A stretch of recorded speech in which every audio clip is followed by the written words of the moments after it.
মাগরিবের নামাজের পরে কি কবুল হয়? দোয়া কবুল হয়। দোয়া কবুল করেন কে? রাসূল করিম সাল্লাল্লাহু আলাইহি ওয়াসাল্লাম তিনি নামাজ শুরু করতেন আল্লাহু আকবার বলে, নামাজ শেষ করেও বলতেন আল্লাহু আকবার। দুটি সুন্নত মনে রাখবেন। সালাম ফিরিয়ে, যে কোনো নামাজে, ফরজ নামাজের পর সালাম ফিরিয়ে প্রথমে বলবেন আল্লাহু আকবার, এরপরে বলবেন আলহামদুলিল্লাহ আলহামদুলিল্লাহ আলহামদুলিল্লাহ, আস্তাগফিরুল্লাহ আস্তাগফিরুল্লাহ আস্তাগফিরুল্লাহ। এটি হলো একটি সুন্নাহ। প্রথমে বলবেন, সালাম ফিরিয়ে কি বলবেন? আল্লাহু আকবার। এরপরে আস্তাগফিরুল্লাহ কয়বার? 3 বার। এটা একটা সুন্নাহ। আরেকটা হলো সালাম ফিরাইয়ে বলবেন আস্তাগফিরুল্লাহ আস্তাগফিরুল্লাহ আস্তাগফিরুল্লাহ। কয়বার? এটাও সুন্নাত। তাহলে সালাম ফিরিয়ে আল্লাহু আকবার একবার বলে 3 বার আস্তাগফিরুল্লাহ বলা, এটা একটা সুন্নাত।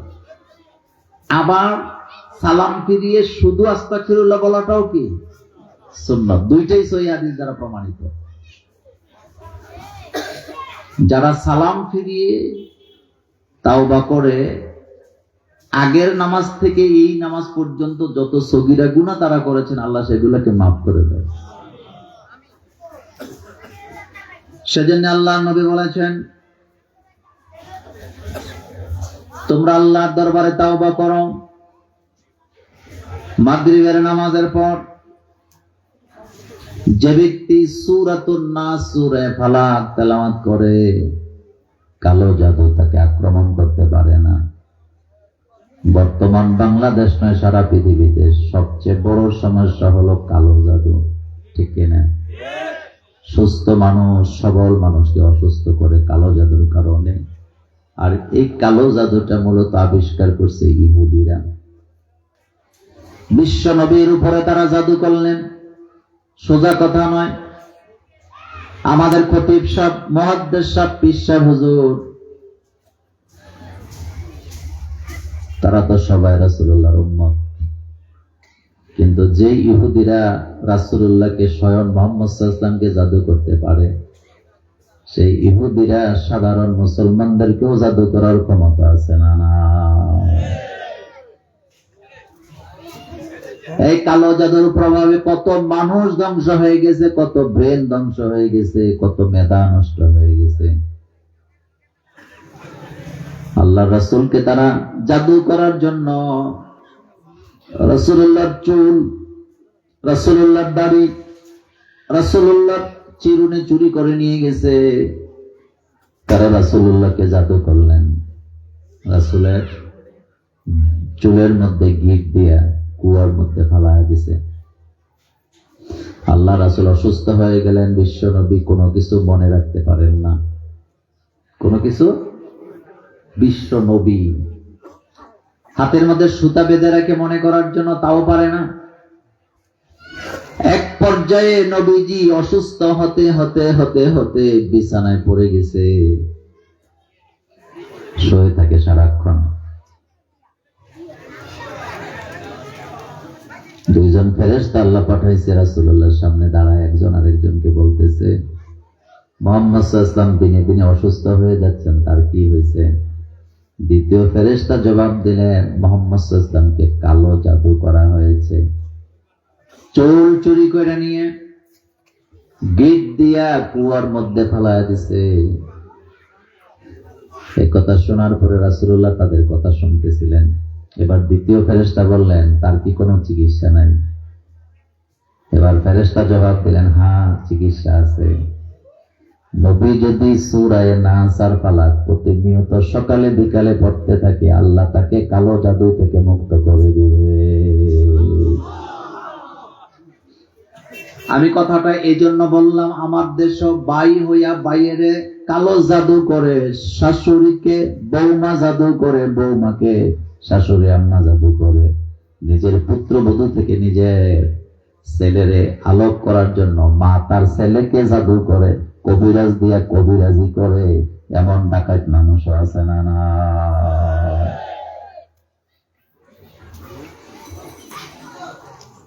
মনোযোগ আছে?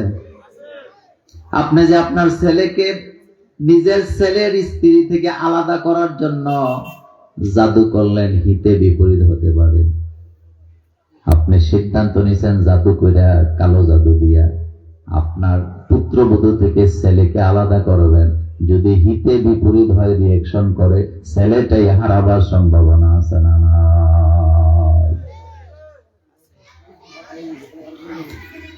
আমার কলেজের ভাইয়েরা কথাগুলো মনোযোগ দেন। আমি মাগরিবের নামাজের আমলের কথা বলে তারপরে আমি আমার তাফসিরে চলে যাব। রাসূল করিম সাল্লাল্লাহু আলাইহি ওয়াসাল্লাম আমাদেরকে মাগরিবের পরে 10টা সুন্দর আমল শিক্ষা দিয়ে গেছেন। কয়টা? আরো জোরে বলেন, কয়টা? আল্লাহর নবী বলেছেন, 1 নাম্বার, সুনানে আবু দাউদের হাদিসে আল্লাহর নবী বলেছেন, মাগরিবের নামাজের পরে, ফজরের নামাজের পরে তোমরা 7 বার উচ্চারণ করে করে পড়বা, আল্লাহুম্মা আজিরনি মিনান নার। যদি 7 বার পড়ো, আল্লাহ, তুমি যদি ওই দিন মারা যাও, আল্লাহ তোমারে জাহান্নাম থেকে মুক্ত করে দিবে। বলেন আমলটা কি? আল্লাহুম্মা আজিরনি মিনান নার। অর্থ কি? আল্লাহ, আপনি আমারে জাহান্নামের আগুন থেকে বাঁচান। 2 নাম্বার, আল্লাহর নবী বলেছেন, তিরমিজির হাদিসে আছে, নবীজি বলেছেন, সূরা নাস, সূরা ফালাক তেলাওয়াত করবা। দুনিয়ার কোন অনিষ্টকারী তোমাকে অনিষ্ট করতে পারবে না। তোমাকে কেউ কালো জাদু করতে পারবে না। কেউ যদি করেও, জাদুর প্রভাব তোমার উপরে বেশি দিন থাকবে না। তোমাকে সুস্থ করে দিবেন কে? অথবা তোমাকে যদি কেউ অসওয়াসা দেয়, সেই অসওয়াসা তোমার উপরে কাজ করবে না। অথবা অদৃশ্য শত্রু, প্রকাশ্য শত্রু তোমাকে কোনো ক্ষতি করতে পারবে না। কয়টা সূরা? কয়টা? সূরা ফালাক এবং সূরা নাস পড়েন সবাই। কুল আউযু বিরাব্বিল ফালাক মিন শাররি মা খালাক ওয়া মিন শাররি গাসিকিন ইযা ওয়াকাব ওয়া মিন শাররিন নাফাসাতি ফিল উকাদ ওয়া মিন শাররি হাসিদিন ইযা হাসাদ। কুল আউযু বিরাব্বিন নাস পড়েন সবাই।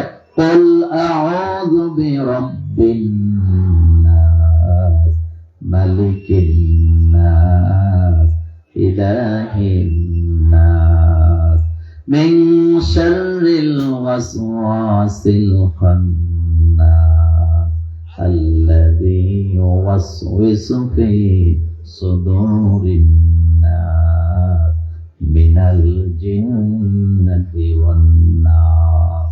3 নাম্বার আমল, ফজর এবং মাগরিবের পরে যারা পড়বে, রাদাইতু বিল্লাহি রাব্বাও, বলেন না, অবিল ইসলামে দীনা অবি মুহাম্মাদিন রাসূলা সাল্লাল্লাহু আলাইহি ওয়াসাল্লাম। এই দোয়াটা যারা পড়বে, আল্লাহর নবী বলেছেন, তারা মরার পরে জান্নাতি। আল্লাহু আকবার বলেন। এই দোয়া শুধু দোয়া নয়, এই দোয়া গ্যারান্টি দেয়, আমি রাজি খুশি আছি কার প্রতি? আল্লাহ সকল সিদ্ধান্তের প্রতি আমি রাজি আছি। আল্লাহ যদি আমাকে সুস্থ রাখেন তবু আলহামদুলিল্লাহ, আল্লাহ যদি আমার অসুখ দেন তবুও আলহামদুলিল্লাহ। আমাকে জীবন দিছে কে? আরো জোরে বলেন, কে দিছেন? আমাকে মৃত্যু দেওয়ার ক্ষমতা কার? রাদাইতু বিল্লাহি রাব্বা, আমি আমার রবের প্রতি রাজি আছি, রুজু হলাম, রাজি হলাম, সন্তুষ্ট আছি। অবিল ইসলামি দীনা, আমি ইসলামকে দিন হিসাবে মেনে নিয়েছি। ইসলাম আছে যেখানে, আরো জোরে বলেন, আমি আছি সেখানে। সুবহানাল্লাহ পড়েন। 1 নম্বরে খুশি আছি কার প্রতি? 2 নম্বরে আমি ইসলাম পাইয়া খুশি না নারাজ? ইসলাম যেখানে, আমিও। অবিল ইসলামি দীনা, ইসলাম আছে যেখানে, আমি আছি। রাসূলুল্লাহকে নবী হিসাবে পাই আমরা খুশি না বেজার? আমি বলি নাই, নবীজি বলেছেন, এই দোয়াটা যারা মাগরিবের পরে, ফজরের পরে পড়বে, মরার পরে জান্নাতে চলে যাবে। কালিমা পড়তে পড়তে যারা মারা যাবে, তারা জান্নাতে চলে যাবে। আমার কলেজের মাগরিবের পরে 4 নাম্বার, এবং ফজরের পরের 4 নাম্বার আমল হলো আপনাদের জন্য সাইয়্যিদুল ইস্তিগফার। বুখারী হাদিসে এসেছে সাইয়্যিদুল ইস্তিগফার একবার যারা পড়বে বিগত 50 বছরের গুনাহ আল্লাহ মাফ করে দিবে। আল্লাহু আকবার বলেন। কয় বছর? আল্লাহ কি আমাদেরকে ক্ষমা করতে চায় না জাহান্নাম দিতে চায়? সুযোগ দিছে কে? সাইয়্যিদুল ইস্তিগফার যারা পড়বেন, নবীজি বলেছেন 50 বছরের গুনাহ আল্লাহ মাফ করে দিবেন। এভাবে বলে নাই, আল্লাহর নবী বললেন আমি কি তোমাদেরকে এমন একটা আমল শিক্ষা দেব না, এমন একটা ইস্তিগফারের কথা বলবো না যে ইস্তিগফার করলে পরে তোমাদের 50 বছরের গুনাহ মাফ হয়ে যাবে? সাহাবায়ে কেরাম বলেন হ্যাঁ হুজুর অবশ্যই জানাবেন। আল্লাহর নবী বললেন তোমরা পড়ো আল্লাহুম্মা আনতা রাব্বি লা ইলাহা ইল্লা আনতা খালাকতানি ওয়া আনা আবদুকা ওয়া আনা আলা আহদিকা ওয়া ওয়া'দিকা মাসতাতা'তু আউযু বিকা মিন শাররি মা সানা'তু আবু লাকা বিনি'মাতিকা আলাইয়া ওয়া আবু লাকা বিযামবি ফাগফিরলি ফাইন্নাহু লা ইয়াগফিরুয যুনুবা ইল্লা আনতা। নবীজি বলেছেন ফজরের পরে, মাগরিবের পরে, সকালবেলা যারা পড়বে, কোন সময়? সকালবেলা যারা পড়বে 50 বছরের গুনাহ আল্লাহ মাফ করে দিবেন। এই দিনে যদি সে মারা যায় বিনা হিসাবে জান্নাতি। আবার মাগরিবের পরে যদি কেউ সাইয়্যিদুল ইস্তিগফার একবার তেলাওয়াত করে 50 বছরের গুনাহ আল্লাহ মাফ করে দিবেন। আর ওই রাতে যদি মারা যায় লোকটা বিনা হিসাবে জান্নাতি। সুবহানাল্লাহ। ফজর এবং মাগরিবের পরে 5 নাম্বার আমল হলো আমাদেরকে লোকেরা ক্ষতি করতে চায়, আমাদের খাবারের মধ্যে বিষ মিশাইয়া দেয়। আসেনি? কথা কন না কেন? কত বড় বড় আলেমদের মাথাকে হালকা করে দিছে তারা স্লো পয়জন দিয়া। খালেদা জিয়ার অবস্থা দেখলে কি বোঝা যায় শরীরের মধ্যে স্লো পয়জন আছে না নাই? ওই দিন আপনারা যারা দেখছেন তিনি সেনাকুঞ্জে গেছে, তার হাতের দিকে আপনারা দেখছেন না? তার শরীর দেখলেই বোঝা যায় তাকে স্লো পয়জনিং করা হয়েছে। স্লো পয়জন এমন একটা খারাপ জিনিস, আপনি সাথে সাথে মরবেন না, কিন্তু মৃত্যু পর্যন্ত আপনি তার যন্ত্রণা ভোগ করতে হবে। বাংলাদেশের অসংখ্য আলেমকে তারা স্লো পয়জনিং করেছেন। মামুনুল হককে করা হয়েছে, আমির হামজাকে করা হয়েছে, কোরআনের পাখি আল্লামা সাইদিকে করা হয়েছে, আপসহীন নেত্রী খালেদা জিয়াকেও করা হয়েছে। কথা রাজনৈতিক ভাবে নিয়েন না, আপনি চোখ কান মগজ খুলে একটু চিন্তা করেন খালেদা জিয়ার জন্য আলেমদের দোয়া কম না বেশি? যুবকেরা কথা বলো, এই কথাকে আমি বানায় বলতেছি না, বাস্তব। বেগম খালেদা জিয়ার জন্য আলেমরা কিভাবে দোয়া করতেছে আপনি বলেন তো? কারণ যারা আলেমদেরকে ভালোবাসে তাদের জন্য আলেমদের দোয়া আছে না নাই? কলিজা দিয়া দোয়া চাই নাই। মিজানুর রহমান আজহারি দোয়া করছেনি? কথা কন না কেন? মামুনুল হক সাহেব দোয়া করছেনি? ইসলামী আন্দোলনের সবচেয়ে বড় নেতা ডাক্তার সাহেব দোয়া করছেনি? তো করছে নাকি? আমরাও করছি। কেন করলাম? কারণ তার মধ্যে আলেমদের জন্য কি আছে? ভালোবাসা। তার কর্ম তার জন্য দোয়া রেডি করে রাখছে আল্লাহ পাক। সুবহানাল্লাহ। আমি আজকে আপনাদেরকে একটা ভবিষ্যৎবাণী করে দিয়ে যাই, তিনি যদি আমাদের মাঝে আরো থাকুক এটা আমরা চাই, কিন্তু তিনি যদি চলে যায় তার জানাজা প্রমাণ করবে তাওহীদি জনতা তাকে কতটা ভালোবাসে। তার শালীনতা, তার ভদ্রতাকে মানুষ ভালোবাসে। কাউমি, আলিয়া, আহলে হাদিস, সুন্নি একজন আলেম পাবেন না তার জন্য দোয়া করে না। দোয়া করে আল্লাহ যেন শেফা দান করেন। তো কথা বলতেছিলাম মাগরিবের পরে, ফজরের পরে যারা পড়বে বিসমিল্লাহিল্লাযী লা ইয়াদুররু মা ইসমিহি শাইউন ফিল আরদ, পড়েন বিসমিল্লাহিল্লাযী লা ইয়াদুররু মা ইসমিহি শাইউন ফিল আরদ ওয়ালা ফিস সামাই ওয়া হুয়াস সামিউল আলিম। এই দোয়া যারা পড়বে আল্লাহর নবী বলেছেন সারা দিনের জন্য আল্লাহ তার জামিনদার হয়ে যায়। আপনাকে আল্লাহ জামিনে নিয়ে যাবে, জামিনে আল্লাহর জিম্মায় নিয়ে যাবে। দুনিয়ার কোন অনিষ্টকারী আপনার অনিষ্ট করতে। আমার কলেজের ভাইয়েরা 6 নাম্বার, সকাল সন্ধ্যা যারা আল্লাহর কাছে ক্ষমা চাইবে, ফানা চাইবে, আল্লাহুম্মা ইন্নী আউযু বিকা মিনাল হাম, এই দোয়াটা যারা পড়বেন সকাল এবং সন্ধ্যায়, সারা দিনের জন্য আল্লাহ তাকে তার সকল কাজকে সহজ করে দিবে, তার রিজিকের অভাব দূর করে দিবে, তার কর্মকে সহজ করে দিবেন কে? একটা কথার জবাব দেন, আল্লাহ যদি আমাদের জন্য কোনো কাজ সহজ না করে আমরা কি কাজ করতে পারবো? ফজরের নামাজ আমাদের জন্য সহজ করে কে? এজন্য যাদের জন্য সহজ করে তাদের নামাজে কষ্ট হয়। আপনাদের বুকুইতে ফজরের নামাজে মুসল্লির সংখ্যা কম না বেশি? ফজরের মধ্যে ফজরের জামাতের সংখ্যা নামাজের মুসল্লি কম না বেশি? সব নামাজে হয় মুসল্লি, কিন্তু ফজরের নামাজে কম। তবে আপনাদেরকে একটা কথা বলি, আমি এটা গবেষণা করা আমার দেখা, ফজরের জামাতে তুলনামূলকভাবে আগে গ্রামে বেশি হইতো মুসল্লি, শহরে কম হইতো। আর এখন শহরের মসজিদ গুলোতে ফজরের জামাতে গ্রামের চেয়ে মুসল্লি বেশি হয়। মানে গ্রামের লোকেরা যেন সাপ সাপ একটা ভাব আইসা পড়তো। মানে উনি বিল্ডিং দিছে, ছেলে বিদেশ থেকে টাকা পয়সা কামাই করে একটা কম্বল পাঠাইছে। কি পাঠাইছে?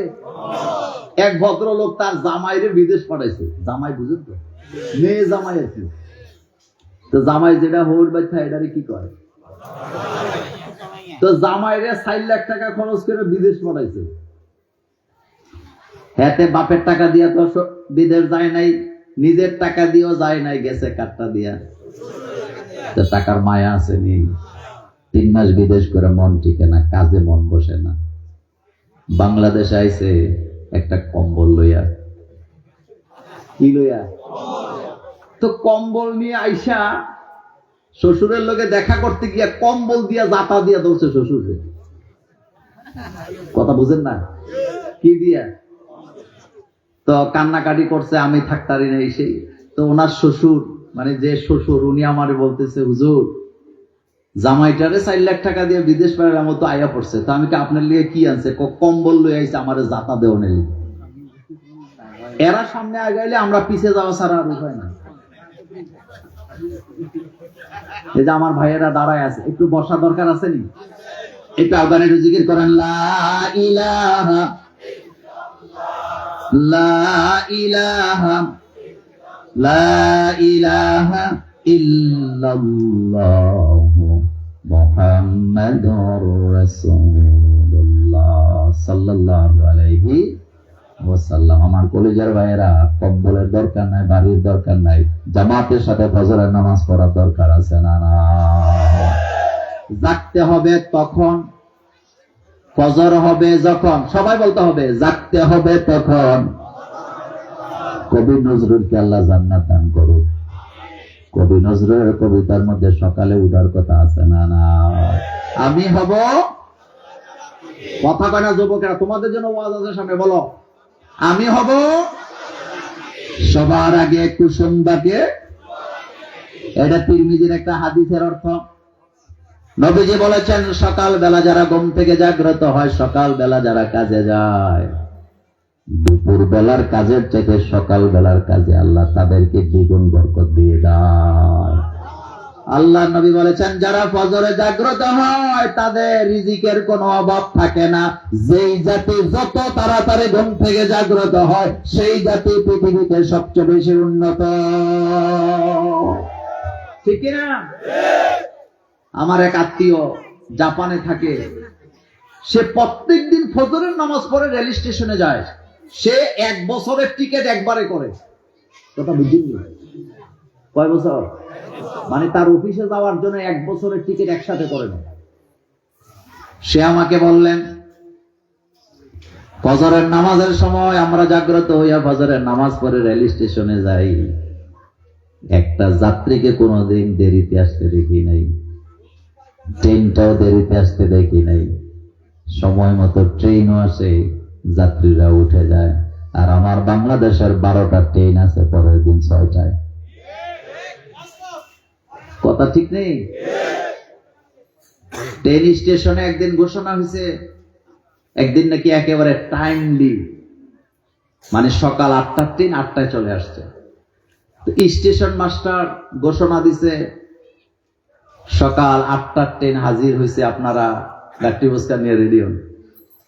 তো যাত্রীরা খুশি হয়ে বলতেছে আলহামদুলিল্লাহ, একদিন তো বাংলাদেশে অন্তত ট্রেন সময় মতো আসছে। স্টেশন মাস্টার কয় এত খুশি হওয়ার কিছু না, এটা গতকালকে তাইছে। আমাদের কুমিল্লা থেকে একটা ট্রেন যায় রাতে 11:30টায় সিলেট। 11:30টায় রাত্রে গেছি, 2:30টায় আসবে। কয়টায়? 2:30টার সময় ভোর 5টায় আইব। এরকম ঘটনা বাংলাদেশে আসেনি? এই জাতি উন্নত কিভাবে হয় বলেন তো? সময়ের যাদের জ্ঞান নাই তারা উন্নত করতে।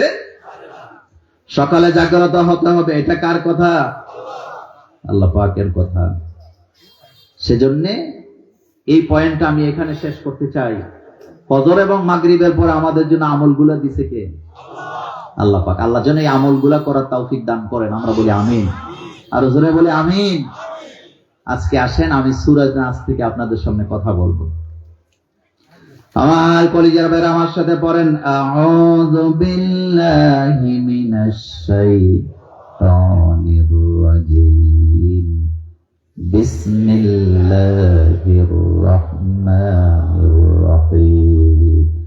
কুল আউযু বিরাব্বিন নাস, মালিকিন নাস, ইলাহিন নাস, মিন শাররিল ওয়াসওয়াসিল খান্নাস, আল্লাযী ইউওয়াসওয়িসু ফি সুদুরিন নাস, মিনাল জিন্নাতি ওয়ান নাস। কথাগুলা কার?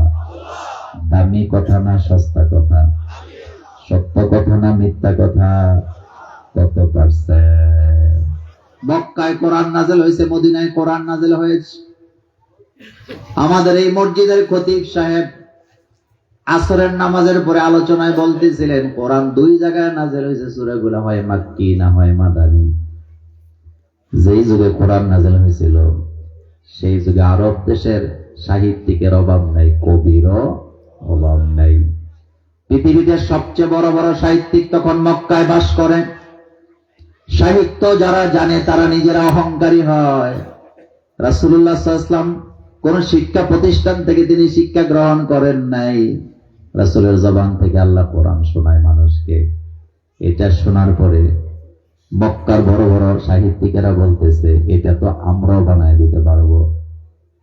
বলছেনি? আল্লাহ পাক চ্যালেঞ্জ করলেন, ওয়া ইন কুনতুম ফি রাইবিন মিম্মা নাযালনা আলা আবদিনা ফাআতু বিসূরাতিন মিন মিসলি ওয়াদউ শুহাদাআকুম মিন দুনিল্লাহ ইন কুনতুম সাদিকিন। আল্লাহ বলেন আমি আমার নবীর প্রতি যে কিতাব নাযিল করলাম তোরা যদি সন্দেহ পোষণ করস, যা তোরা বড় বড় সাহিত্যিক হইছ, কোরআনের মতো করে সূরা বানায় নিয়ে আয়। তোরা একা যাইস না, তোরা যাদেরকে সাহায্য করি মনে করস তাদেরকেও সাথে নিয়ে যা। পারছেনি? আর যারা বলেন পারছেনি? ফাইল্লাম তাফআলু ওয়া লান তাফআলু ফাত্তাকুন নারাল্লাতী ওয়াকুদুহান নাস। আল্লাহ পাক বলে আমি জানি তোমরা পারবা না। শেষ পর্যন্ত আরবের বড় বড় শিক্ষিত লোকেরা, সাহিত্যিকেরা লিখিত দিয়ে জানান দিলেন আমরা যেটা বলি এটা মানুষের বানানো, কিন্তু মুহাম্মদ সাল্লাল্লাহু আলাইহি ওয়াসাল্লাম যেটা বলে এটা মানুষের বানানো না। কারণ কোরআনের মতো করে একটা আয়াত আমরা বানাবার ক্ষমতা আমাদের না। রাসূলুল্লাহ চলে গেছেন, 1400 বছর হয়েছে। কোরআনকে নিয়ে চ্যালেঞ্জ করে কোরআনের মতো সূরা বানাতে পারে না, আয়াত বানাতে পারে নাই। কোরআনকে ব্যঙ্গ করে কেউ কথাও বলে নাই। আর আমার বাংলাদেশে বর্তমানে ভণ্ড গাঁজাখোরের দলেরা গাঁজা খাইয়া খাইয়া নিজেদেরকে সুফিবাদ জাহের কইরা ভণ্ড বাউলেরা কোরআন নিয়ে ব্যঙ্গ করে, এমন বেয়াদব আছে না?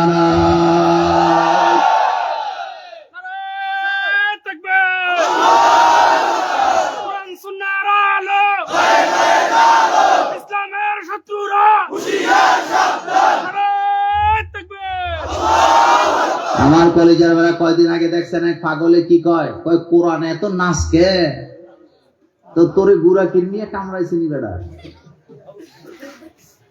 আপনারা হাসেন, এই যে 3.5 হাত একটা বডি না আমাদের, বলেন তো, যুবকরা কথা কয় না, এই 3.5 হাত বডির অশান্তির জন্য একটা গুড়া কৃমি যথেষ্ট। কথা কন না কেন? কয়টা? খেতে যদি কামড়ানি শুরু করে তুই নামাজে দাঁড়ায় থাকতে পারবি? বাউলরা হলো আমাদের জাতির জন্য গুড়া কৃমি। আপনি দেখছেন কিভাবে কোরআনকে ব্যঙ্গ করতেছে, কয় কোরআনে তো নাচকে কুলাউযু বিরাব্বিন নাস, মালিকিন নাস, ইলাহিন নাস। গাদা কোথাকার! আরবি ভাষা আর বাংলা ভাষা কি এক জিনিস? আমার কলেজের ভাইয়া, সে কোরআনের নাচ নিয়ে ব্যঙ্গ করে নাই, বরং তার ঐতিহ্য, তার জন্ম নিয়ে সে ব্যঙ্গ করেছে। কারণ আমাদেরকে মানুষ হিসাবে দুনিয়াতে পাঠাইছে কে? বনি আদমের সন্তান হিসাবে আমাদের মর্যাদা আছে না নাই? তাকাররামনা বানি আদম হামালনাহুম ফিল বাররি ওয়াল বাহর। আল্লাহ পাক বলেন, আমি বনি আদমের সন্তান, অর্থাৎ আদম সন্তানগুলাকে আমি মর্যাদা দিয়ে তৈরি করেছি। প্রত্যেকটা মানুষের মর্যাদা আল্লাহর কাছে আছে না নাই? আদম আলাইহিস সালাম জান্নাতে ছিলেন, একা ছিল না, দুইজন ছিল। আদম আলাইহিস সালামের সাথে তার স্ত্রী আছে। বান্ধবী বললে বেজাল বুঝায়, কিন্তু স্ত্রী বললে বলেন বুঝায়? কিন্তু হযরত হাওয়া আলাইহিস সালাম, আদম আলাইহিস সালামের শুধু স্ত্রী ছিল না, জীবন সঙ্গীও ছিল। কথা কন না কেন? একসাথে আছে না নাই? আল্লাহ বলতেছে, ইয়া আদম উসকুন আনতা ওয়া যাওজুকাল জান্নাহ। তার মানে বোঝা গেছে পুরুষেরা একা থাকতে পারে না, নারীরাও একা থাকতে পারে না। এই জন্য নারী পুরুষকে জোড়ায় জোড়ায় বানাইছে কে? কিন্তু এটা আমাদের আব্বারা বুঝে না। এটা আমাদের আব্বারা। একজন ছেলে যখন যুবক হয়, যুবতী হয়, তার একজন সঙ্গী, কথা না কইলে বিয়ে করাই বলি যায়, একজন সঙ্গী। এই জোড়া দুনিয়াতে আসা হয়েছে না জান্নাত থেকে আসছে? মা বাবার সম্পর্ক জান্নাত থেকে আসে নাই? চাচা চাচির সম্পর্ক জান্নাত থেকে আসে নাই? জ্যাঠা জেঠির সম্পর্ক জান্নাত থেকে আসে নাই? কিন্তু স্বামী স্ত্রীর সম্পর্ক কোত্থেকে আসছে? আল্লাহ কয়, ইয়া আদম উসকুন আনতা ওয়া যাওজুকাল জান্নাহ ফাকুলা মিনহা রাগাদান হাইসু শি'তুমা। এজন্য আদম আলাইহিস সালাম আমাদের আব্বা একা ছিলেন না, তার সাথে তার সঙ্গিনী ছিল, মা হাওয়া আলাইহিস সালাম ছিলেন।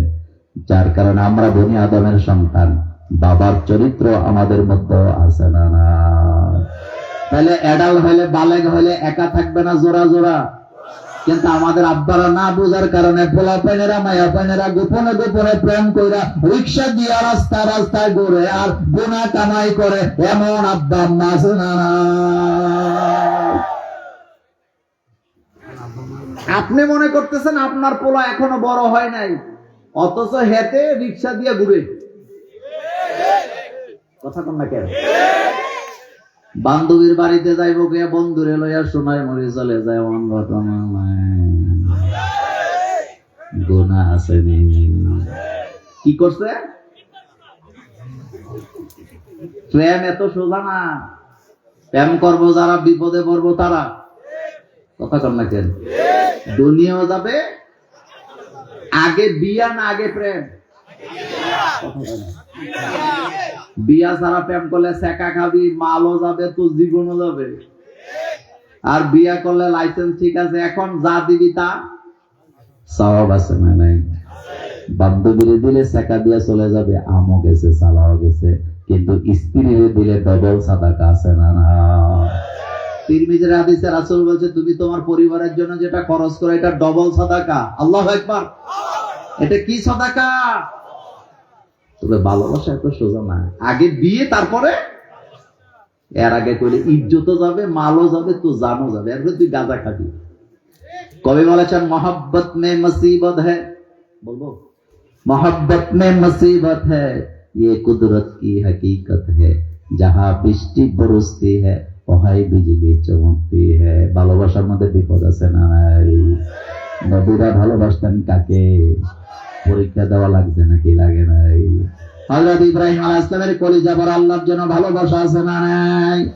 ভালোবাসা, আল্লাহকে ভালোবাসতে যায় হযরত ইব্রাহিম আলাইহিস সালাম নিজের ছেলের গলায় ছুরি চালাইছে। এই কথাটা কোরআনে আছে না নাই? ছেলেরা যায় বলতেছে, ইয়া বুনাইয়া ইন্নী আরা ফিল মানামি আন্নী আযবাহু ফানজুর মাযা তারা। ও ছেলে, আমি স্বপ্ন দেখলাম আল্লাহর জন্য তোমার আমি কুরবানি করতেছি, তুমি বলো তোমার মতামত কি? ছেলে বলতেছে, ইয়া আবাতি ফাআল মা তুমারু সাতাজিদুনি ইনশাআল্লাহু মিনাস সাবিরিন। আয় আব্বা, আপনি যদি আল্লাহকে খুশি করার জন্য ছেলেকে কুরবানি দিতে পারেন, আমি ইসমাইল আল্লাহকে খুশি করার জন্য নিজের জীবনটাও দিয়ে দিতে পারি। আল্লাহু আকবার বলো মিয়া। যারা আল্লাহকে ভালোবাসে তারা দ্বীনের জন্য জীবন দেয় নাকি দেশ ত্যাগ করে? জোরে কও না। যাদের কলিজা আল্লাহর ভালোবাসা আছে তারা ফাঁসির মঞ্চকে ভয়, আরো জোরে বলো ভয়। কারণ তারা ভয় পায় কাকে? মৃত্যুর ফয়সালা আকাশে হয় না জমিনে হয়? এটিএম আজহারের দিকে তাকায় দেখো, যারে ফাঁসি দেওয়ার জন্য সব আয়োজন রেডি করা ছিল, এখন তিনি আবার নায়েবে আমির। কে বানাইছে? সাইদি সাহেবের জন্য কলিজা ভরা ভালোবাসা আছে না নাই? কে তৈরি করছে? ইউনিভার্সিটিতে বোরকা আছে না নাই? নামাজি আছে না নাই? ঢাকা ইউনিভার্সিটিকে গাঁজা মুক্ত করছে, পাগল মুক্ত করছে সাদিক কায়েমেরা। এখান থেকে জাতির শিক্ষা নেওয়া দরকার আছে না না? শুধু একটা ভার্সিটিতে ইসলামওয়ালারা যদি বসলে এভাবে পরিষ্কার পরিচ্ছন্ন হয়ে যায়, পুরা দেশটা যদি কোরআন দিয়ে চালানো হয়, আমার পুরা দেশটা জান্নাতের বাগান হওয়ার সম্ভাবনা আছে না?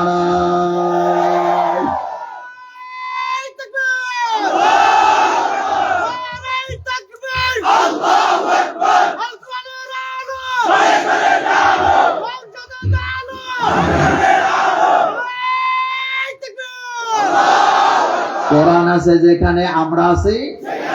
সূরা নাসের মধ্যে মানুষের কথা কে বলেছেন? মানুষকে মর্যাদা দিয়েছে কে? আল্লাহ পাক বলছেন, আমি বনি আদমের সন্তানকে কি দিছি? এজন্য বনি আদমের সন্তানকে যারা গালি দেয়, বনি আদমের সন্তানদেরকে নিয়ে যারা ব্যঙ্গ করে, হিংসা করে, যারা মানুষ হয়ে মানুষকে হিংসা করে, হিংসাকারী কোথায় যাবে না? আরো আসতে কম। অহংকার থাকলে জান্নাত আসেনি? আপনি নামাজ পড়ছেন ঠিকঠাক মতো, রোজা রাখছেন, হজ করছেন, ওমরা করছেন, মসজিদ বানাইছেন, কিন্তু আপনার পেটের ভিতরে হিংসা, আপনি মানুষকে হিংসা করেন, আপনি কি করেন? অহংকার করেন। এই লোকটা কি জান্নাতি না জাহান্নামী? এটা আমার কথা না রাসূলুল্লাহর কথা? আমার কলেজের যুবকেরা, সূরা নাসের মধ্যে আল্লাহ পাক নাসের কথা বলে নাই, বরং মানুষের কথা বলেছে।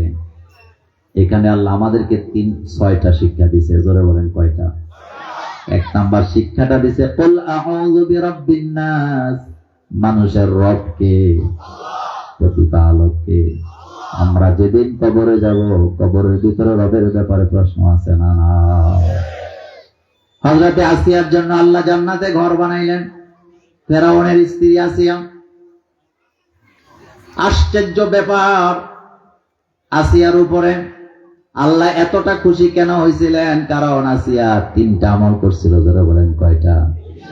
1 নম্বরে আসিয়া সিদ্ধান্ত নিয়েছিলেন, ফেরাউন হোক আমার স্বামী, তার আইন মানা যাবে না। কারণ মানুষ হয়ে মানুষের কিসের আইন? আইন মানতে হবে কার? কারণ আমাদের রব ফেরাউন নয়, আমাদের রব কে? হযরতে আসিয়া ফেরাউনের পাশাপাশি চেয়ারে বসা, মাথা আশ্রাইতেছে স্বামীর পাশে বসে, হাত থেকে চিরুনিটা খসে পড়ে গেছে, তিনি চিরুনি উঠাইতে যাইয়া কার নাম?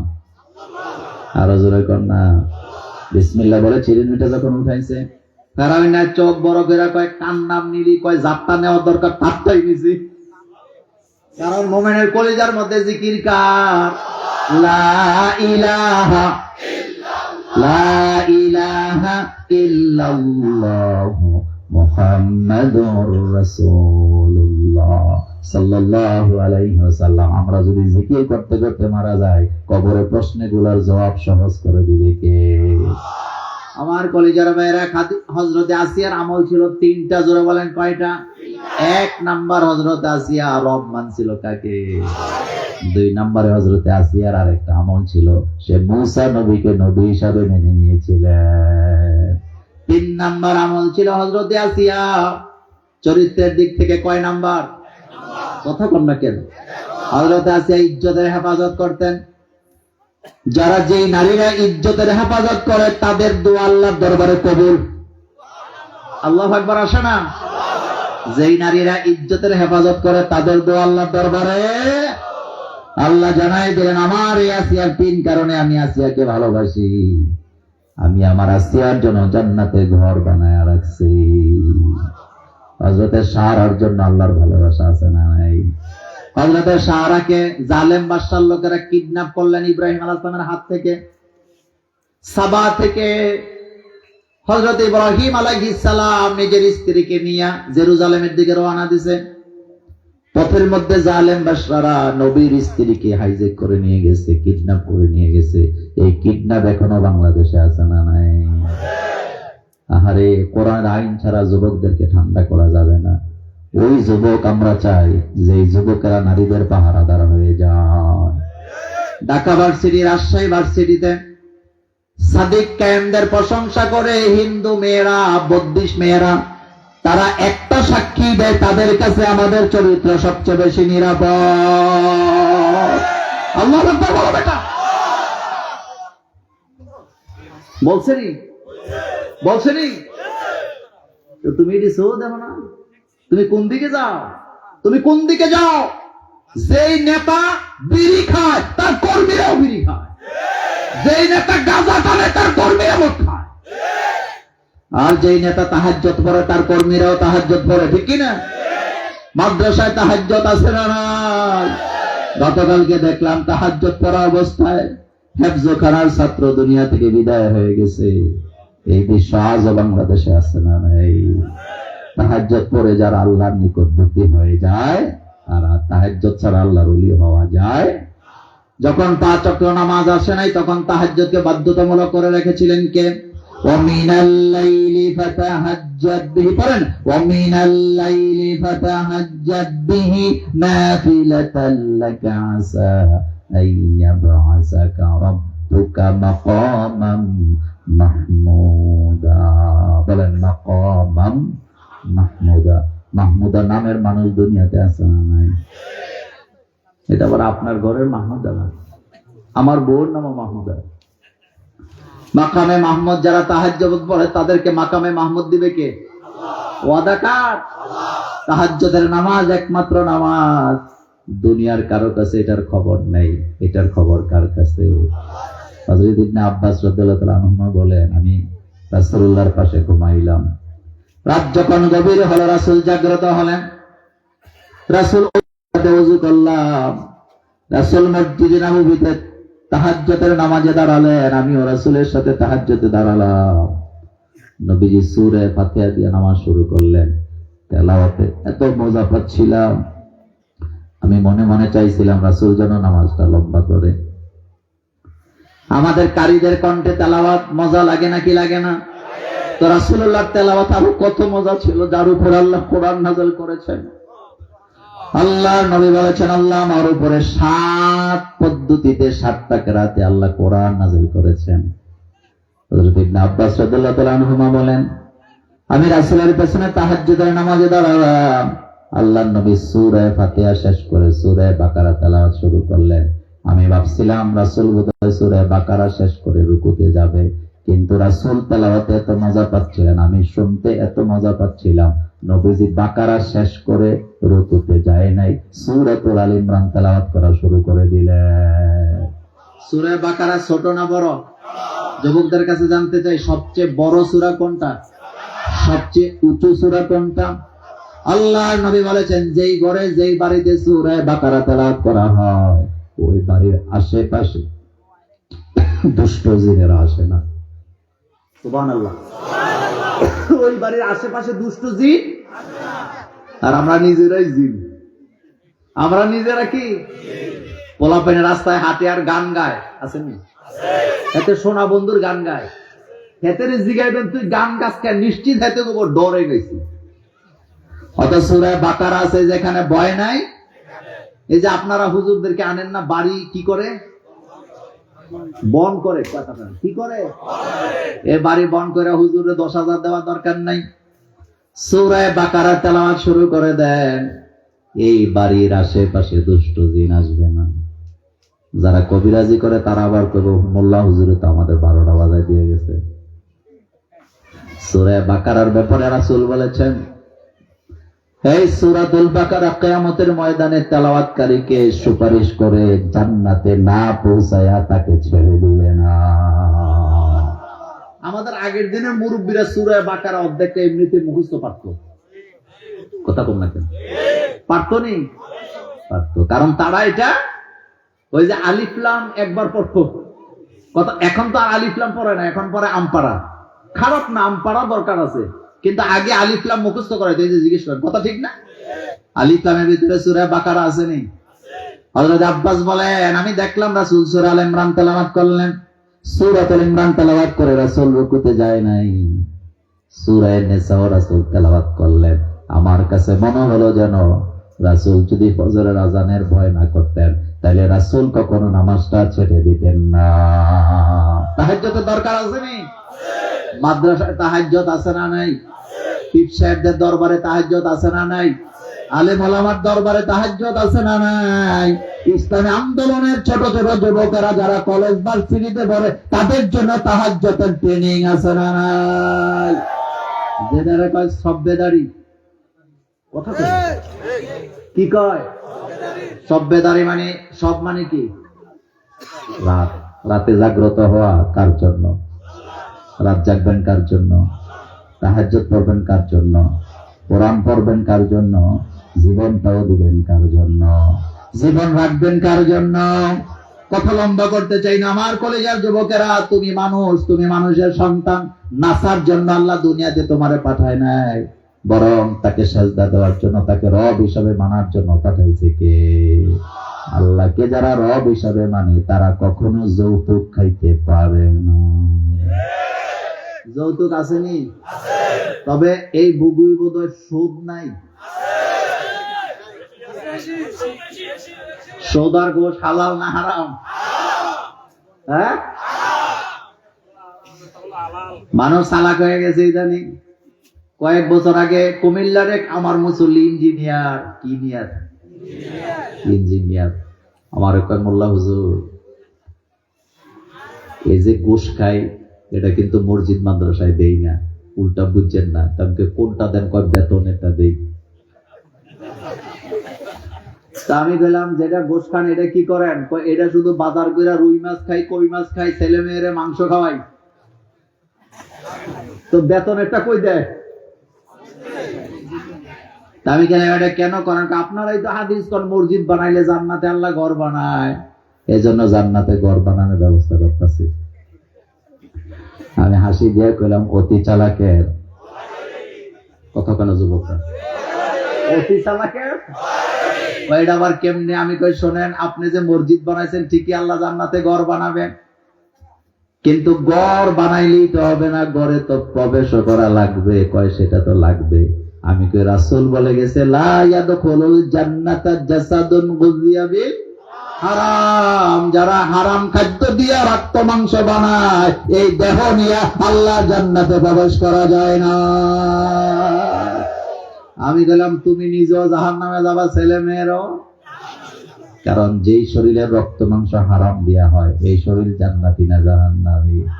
ইবাদত কবুল হওয়ার জন্য সবার আগে হালাল খাদ্যের দরকার আছে না? না। একজন রিকশাওয়ালার কামাই হালাল, ঠিক কি না? কথা বলেন ঠিক কি না? কিন্তু একজন কলমের খোসা দিয়ে যারা চুরি করে রাষ্ট্রের মাল, তারটা হালাল না হারাম? কিন্তু কষ্ট লাগে, আমার দেশের ইমামরা খতিবরা অনেকে আছে, রিকশাওয়ালায় দাওয়াত দিলে দাওয়াত নিতে চায় না, বেনামাজি করে তারে তাড়ায় দেয়। আর ঘুষখোরেরা, সুদখোরেরা, দুর্নীতিবাজেরা দাওয়াত দিলে সমানে দৌড়ে যায় গরুর গোস্ত দিয়া খায়, আর কয় খানা খুব মজা হয়েছে। আচ্ছা, আমি আপনার একটা কথা বলি, শুনেন, মনোযোগ আছে? একজন রিকশাওয়ালা এতে কি চালায়? হতে পারে নামাজের মধ্যে তার কমতি আছে, কিন্তু তার কামাইটা কি? এটা খাইলে অন্তত দেহটা জান্নাতে যাওয়ার উপযুক্ত আছে না নাই? কিন্তু আপনি যার ঘরে খাইতেছেন হেতেরটা হালাল না হারাম? হেডা যে খাইতেছেন আপনি নিজেরে শেষ। বেনামাজির অজুহাতে আপনি কাউকে জানাজা দেওয়া থেকে বিরত থাকেন না। বেনামাজির অজুহাতে আপনি তার বাড়ি থেকে দাওয়াত খাওয়া থেকে বিরত থাকেন না, কারণ দাওয়াত দেওয়ার সুযোগ আছে। একজন বেনামাজি রিকশাওয়ালা আপনার দাওয়াত দিতে আইছে, আপনি তার দাওয়াতটা নিবেন, তার বাড়িতে যায় বলবেন ভাই এত কষ্ট করে হালাল টাকাই তো খাও, নামাজটা যদি পড়ো জান্নাতি হয়ে যাও। কথা ঠিক না? সুযোগ আছে, দাওয়াত দিবেন। যে নামাজ পড়ে না তার জানাজা দেওয়া যাবে না এমন কথা রাসূল কোথাও বলে নাই। তবে নামাজ পড়াই লাগবে। আবার কালকে সকালে কয়েন না মোল্লা হুজুর বলে গেছে বেনামাজির জানাজা পড়াইলে সমস্যা। আমি কিন্তু এটা বলি নাই। রাসূল শুধুমাত্র ঋণগ্রস্ত লোকের জানাজা পড়তে নিষেধ করেছেন। আরেকটা নিষেধ করছে, যারা আত্মহত্যা করে রাসূল বলছে তাদেরকে গণ্যমান্য কোনো ব্যক্তি দিয়ে জানাজা পড়ানো হবে। মদিনাতে লাশ হাজির করা হলো মসজিদে নববীর সামনে। নবীজি জানাজা দেওয়ার জন্য দাঁড়ালেন। সামনে পাওনাদার এসে হাজির, এসে বললেন রাসূল আমি তার কাছে টাকা পাই। আল্লাহর নবী বললেন এই ঋণের ভার তোমরা নিবা না যতক্ষণ তার জানাজা পড়ানো হবে না ততক্ষণ। ঋণ করেন না, যদি কইরা থাকেন তাড়াতাড়ি ক্ষমা চান। ওই ব্যক্তি সৌভাগ্য, রাসূল বলেছেন ওই ব্যক্তি সৌভাগ্য যে ঋণগ্রস্ত থেকে মুক্ত অবস্থায় মারা গেল। আল্লাহ নবী দুনিয়া থেকে গেলেন, কোন ঋণ আসেনি। আপনার এলাকায় এরকমের লোক খুঁজলে পাবেন যারা কোনো ঋণ, তারা সৌভাগ্যবান। তারা কি? আর আমার দেশে বাপে ঋণ করে যায় কিন্তু ছেলেরা পরিশোধ করে না। জানাজার মধ্যে হাতে হামদু হুমদু করে যে আমি আমার আব্বার ঋণ পরিশোধের জন্য রেডি আছি, পরের দিন খুঁজলে আমরা কি জানি? প্রমাণ আছে না নাই? ঋণ করবেন না, ঋণ না। আরেকটা হলো হালাল। হালাল ধরতে হবে, হারামকে ছাড়তে হবে। যেই ছেলে মেয়ের জন্য হারাম কামাই করে ওই ছেলে মেয়ে আমার কোনো উপকার করার কোনো সুযোগ। যৌতুক খাওয়া হালাল নাকি হারাম? আরো জোরে বলে। আসেনি? আপনাদের এলাকায় নাই? যৌতুক না খাইয়া ভিক্ষা করা কি ভালো? ভিক্ষা তো হালাল। ভিক্ষা কি? যদিও আল্লাহ এটা বেশি একটা সাপোর্ট দেয় না, কিন্তু হালাল। কিন্তু যারা বইলে কইয়া ছেলের শ্বশুর বাড়ি থেকে টাকা আনে, এটা শুধু ভিক্ষুক নয়, এটা হলো সমাজের সবচেয়ে বড় ডাকাই। কারণ আমাদের রাস্তাঘাটে ডাকাইতে দইরা মাল নিয়ে কয়টা হাসি দেন। গতকালকে শুনলাম এক হুজুর বলতেছে ডাকাইতে টাকা পয়সা নিয়ে কয় হুজুর এটা হাসি দেন। তো হাসি না দিলেও বিপদ আছে। কথা কর না কে? তো হাসি দিছে, এটাকে হাসি দিছে ইচ্ছা করে দিছে না অনিচ্ছায় দিছে? তা আপনি আপোলারে বিয়ে করাবেন আরেকজনের মাইয়া, আপনি যে ওর কাছে দাবি করতেছেন উনি 16-17 বছর মাইয়ারও লালন পালন করলো, এখন আবার আপনার টাকাও দিতে হবে, তো এটা কি খুশি হয়ে দিছে উনি? তা আপনি কি ভিক্ষুক নাকি আপনি ভদ্রলোক? আচ্ছা যুবকদের কাছে জানতে চাই, আপনারা মুরব্বীরা কথা কইেন না, এই যে ছেলে মেয়ের বিয়ে হয়, বিয়ের অনুষ্ঠানের খরচ খাবার দাবার যা আছে এটা কি ছেলে পক্ষ দিবে না মেয়ে পক্ষ? সবাই তো কয় না, কিন্তু আমাদের দেশে দেয় কারা? বিয়ের অনুষ্ঠানে যে বাতাসা দেওয়া হয়, খেজুর দেওয়া হয়, কি দেওয়া হয়? এটাও কারা দিবে? আমাদের দেশে বাতাসা না আনলে ঝগড়া আছে না নাই? তবে বিয়ের অনুষ্ঠানে খেজুর আর বাতাসা হাতে হাতে দেওয়া সুন্নত না, দিলে দিলে হ্যাঁ দেখি বলেন, বিয়ের অনুষ্ঠানে খেজুর বাতাসা মিষ্টি হাতে হাতে দেওয়া সুন্নত না, দিলে দিলে কয় না তো? কিন্তু আপনারা দিলে কবেন খাইতাম না। রাসূলুল্লাহর চেয়ে ভদ্র আর কেউ দুনিয়াতে আছে? রাসূল দিয়েছেন কিভাবে? কেন দিছে? কারণ এটা আনন্দ। এটা কি? আল্লাহ নবী নিজের হাতে বিভিন্ন বিয়ের অনুষ্ঠানে খেজুর ছিটিয়েছে, সাহাবায়ে কেরাম সেগুলা নিয়েছে আনন্দ করে। আর আমার দেশে বাতাসা না আনলে ঘরের চাল উড়ে এলায় এমন যুবক বাংলাদেশে আছে না নাই? তবে এই যে এখন কমছে, তবে এটা দিবেন, এটা দেওয়া কি সুন্নত। আমি আলোচনা লম্বা করতে চাই না, যেটা বলতেছিলাম বিয়ের অনুষ্ঠানের খরচাপাতি ছেলে পক্ষ না মেয়ে পক্ষ? মেয়ের কোনো খরচ আসেনি? 1 টাকাও না। মেয়ের বাপের ইসলামে 1 টাকাও খরচ না, কারণ মেয়েটাই তো তোমার দিয়ে দিছে। তোমাকে কি দিছে? শুধু মেয়ে দেয় নাই, তোমারে জান্নাত দিছে। দিছে নি?